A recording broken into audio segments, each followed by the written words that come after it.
Hey everybody, this is Mike Herzing with In Wheel Time. This week we're driving the 2014 Ford Fiesta.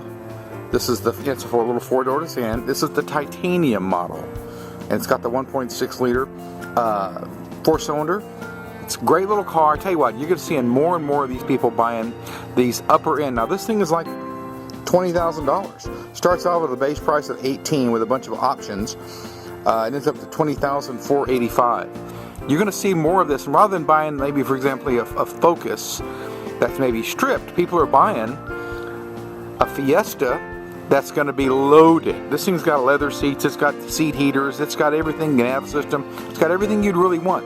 And you're going to see a lot of that because we all want an economy car, but we don't want to give up any of the goodies. They don't want to get any of the special seat heaters and all that kind of stuff. The automatic headlights and all the traction controls and backup cameras. We don't want to give up that stuff for economy. So we'll go with a smaller car and make it loaded.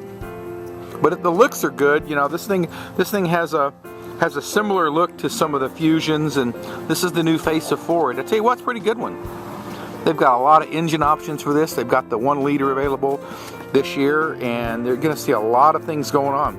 They've got the electric versions of this. There's all kinds of ways they're going to build this car.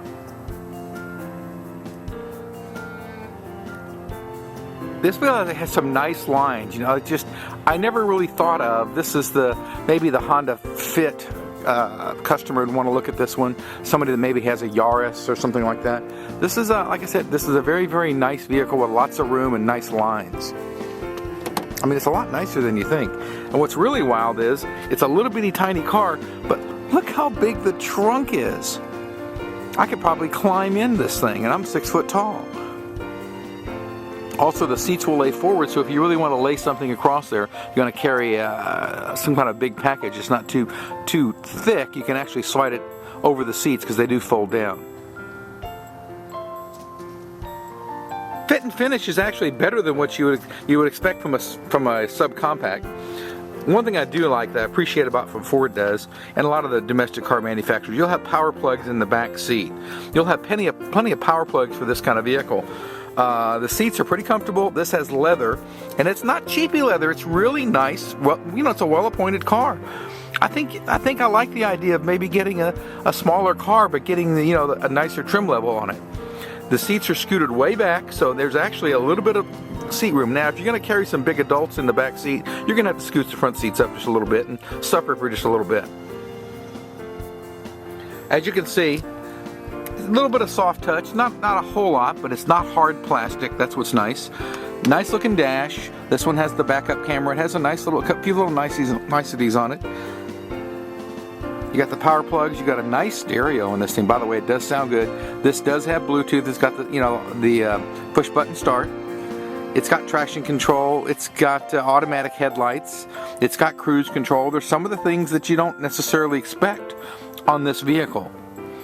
It's got automatic temperature control.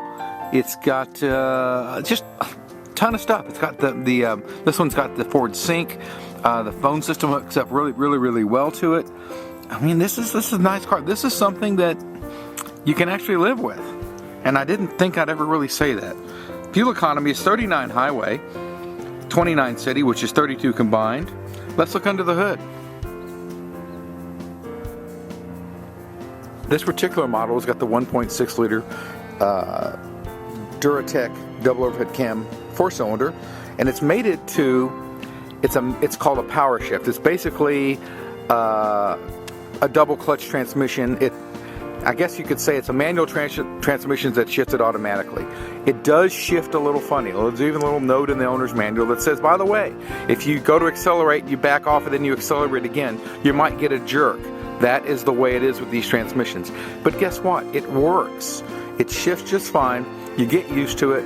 I see no problem with it. I think you've got some of the Consumer Reports and things like that whining about it, but I see no reason to whine. It works great. This is a nice car. Ford is selling the heck out of them. The only reason they're not selling more of them is because the Focus and the Fusion are so nice, and they're such good deals. If you've got to do a lot of commuting and you're doing in a lot of traffic, this is a great commuter car. You can find out more about it on inwheeltime.com. You can also go to Facebook, and please like us because we like you. This is Facebook.com/InWheelTime. You can find out more about this. We have a bunch of videos up there. Check it out. This is Mike Herzing, In Wheel Time, Yahoo Sports Radio. We'll see you next week.